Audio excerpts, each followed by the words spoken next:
You ever watch a movie you've never heard of, but as it's going, you realize that you recognize pretty much every actor in the cast? Hi, I'm Adam Caesar. I write books and I talk about horror movies on the internet. Give me a follow if you want to see more like this. This is Modern Vampires. It was directed by Richard Elfman, brother to Danny Elfman, and director of Forbidden Zone and Shrunken Heads and stuff like that. And it was also written by Matthew Bright, who went on to direct the Freeway movies. Now, Modern Vampires, I'd never really heard of. I didn't even know. I was like, was this a straight-to-video movie? Was this a straight-to-cable movie? What is this?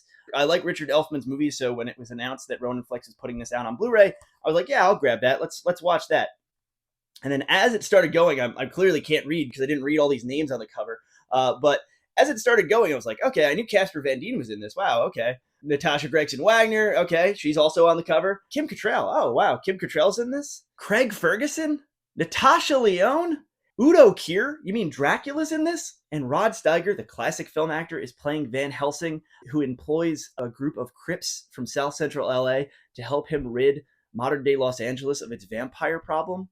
But the movie is about the vampires, and the vampires are the heroes, and Van Helsing's kind of a dick. Yeah, sign me up.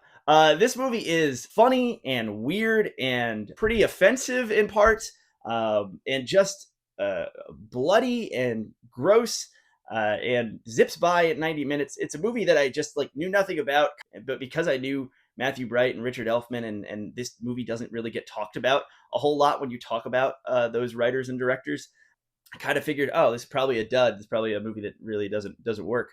But it completely works. It's funny without being a complete farce or parody. It's got a lot of very LA feel to it. It feels like, okay, these are kind of LA brats making a movie about LA, and they kind of see themselves as the vampires to a certain extent. And it really, really works. And it's late 90s, so it's got a little bit of a period flair to it. Craig Ferguson's really, really funny. He's this just complete sadist vampire who just loves just bacchanals and destroying human beings, but he's also has a wife who's pregnant and has been pregnant for hundreds of years because she's dead, and even though the baby's alive and a vampire and kicking, she's never gonna give birth to it, which is just a cute, great idea. It completely surprised me. I never really heard of it. It looks cheap. It is cheap, but it's got charm and wit. And then they fight Dracula at the end, so all great movies have Dracula in them.